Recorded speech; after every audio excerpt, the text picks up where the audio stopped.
Hello everyone, welcome to our channel. This is Srishti Agarwal. तो मैं आप सभी कक्षा 8 के स्टूडेंट्स के लिए लेकर आई थी प्रकर हिंदी कार्य पुस्तिका के सॉल्यूशन, जिसमें हमने काफ़ी सारे वर्कशीट के सॉल्यूशन देख लिए हैं। यहाँ पर आगे बढ़ते हुए देखेंगे कार्यपत्रक 64 64 से कंटिन्यू।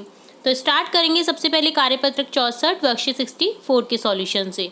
यहाँ पर आपको एक विज्ञापन दे रखा है, जिसे अच्छे से आपको रीड आउट करना है, समझना है कि इसमें क्या दिया हुआ है, और इससे रिलेटेड कुछ क्वेश्चन पूछे जाएंगे जिसके आपको आंसर करने हैं। तो सबसे पहले इसे रीड आउट करेंगे हम। तपेदिक से अपने आप को बचाए। तपेदिक टीबी की जो बीमारी होती है उसे बोलते हैं हिंदी में तपेदिक।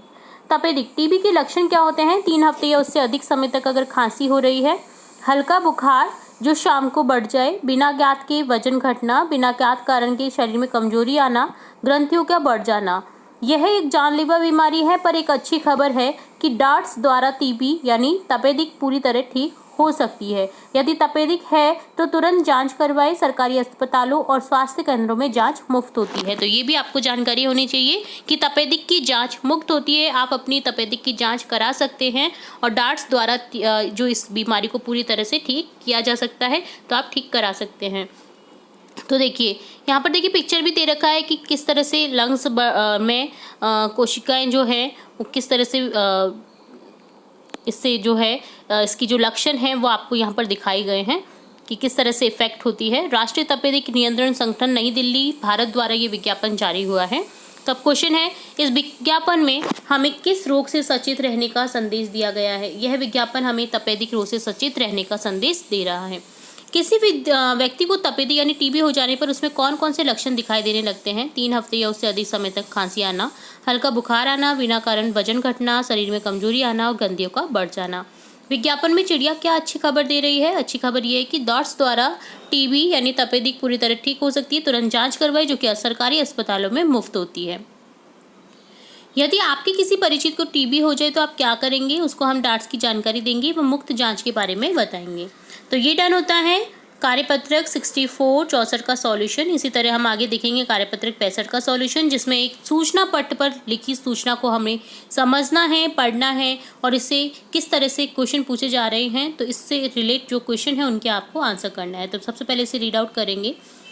तो सूचना है, राष्ट्रीय उच्च प्राथमिक संघ विद्यालय माताजी भोपावास गोविंदगढ़ सूचना फैंसी ड्रेस प्रतियोगिता की सूचना है। ये दिनांक 1/11/2023 को जारी हुआ है। आपके विद्यालय की ओर से 13 नवंबर 2023 को फैंसी ड्रेस प्रतियोगिता का आयोजन किया जा रहा है। इस प्रतियोगिता में 6 वर्ष से 15 वर्ष तक के बच्चे भाग ले सकते हैं। इस प्रतियोगिता में हिस्सा लेने वाले विद्यार्थी अपने कक्षा अध्यापक के पास अपना नाम लिखवाएं। कविता शर्मा, अध्यक्षा सांस्कृतिक कार्यक्रम की। तो फैंसी ड्रेस का आयोजन कब होगा? 13 नवंबर 2023 को होगा। इस प्रतियोगिता में किस आयु के छात्र छात्रा भाग ले सकते हैं? 6 वर्ष से 15 वर्ष तक के बच्चे। विद्यार्थियों को अपना नाम किसके पास लिखवाना है? कक्षा अध्यापक के पास। अपने विद्यालय के समारोह में भाग लेने के लिए आप क्या करते हैं?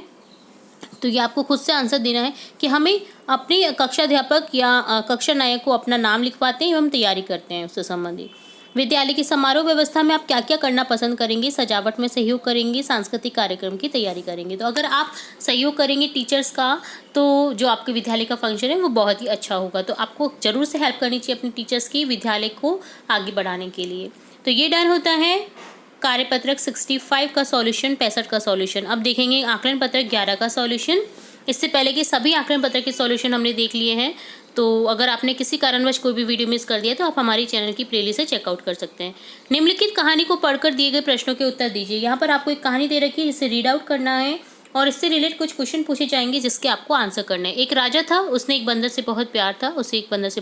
उसने उस बंदर को अपने पास रख लिया। बंदर राजा की सब काम करता था। राजा जब सोता था तो वह पंखा करता। सबके समझाने पर भी राजा बंदर को दूर न करता। एक रात राजा सो रहा था, एक मक्खी बार बार राजा की नाक पर बैठने लगी।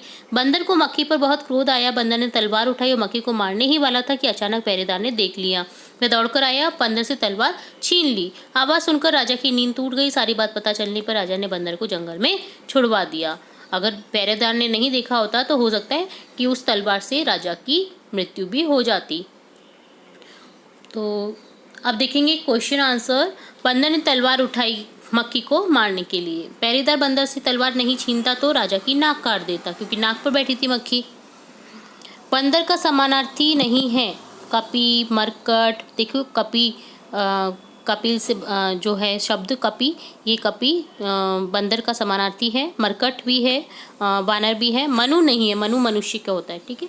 बंदर राजा के क्या क्या काम करता था? बंदर राजा के सारे काम करता था। राजा के सोने पर उससे पंखा भी करता था। दिए गए वाक्यों को पूरा कीजिए। गंदगी पर मक्खियाँ बैठती हैं। राजा बंदर से बहुत प्यार करता था। मक्खी बार बार राजा की नाक पर बैठ रही थी। इस कहानी पर आप 3 प्रश्न बनाकर लिखिए। राजा को किससे प्यार था? मक्खी बार बार कहाँ बैठ रही थी? और बंदर ने मक्खी को मारने के लिए क्या किया? विद्यालय में सूचना पट का उपयोग होता है।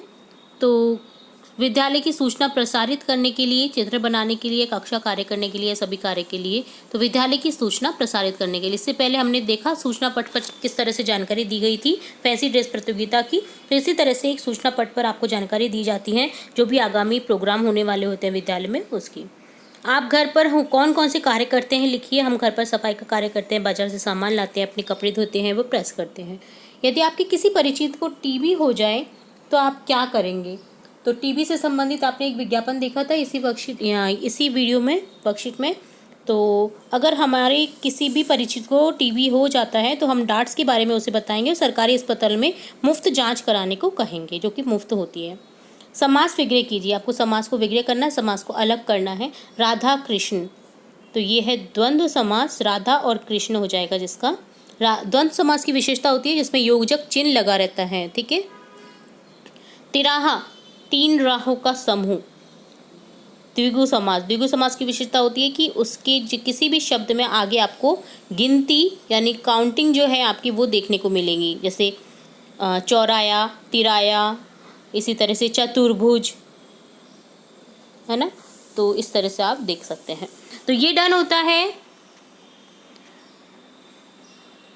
कक्षा 8 के वर्कशीट का कार्यपत्रक 64, 65, आकलन पत्रक 11 का सॉल्यूशन। तो इसके आगे के सॉल्यूशन भी हम देखते रहेंगे और भी इम्पोर्टेंट वीडियोस आपकी कक्षा से रिलेटेड देखते रहेंगे। तो जुड़े रहें हमारे चैनल के साथ। वीडियो को पूरा देखने के लिए धन्यवाद।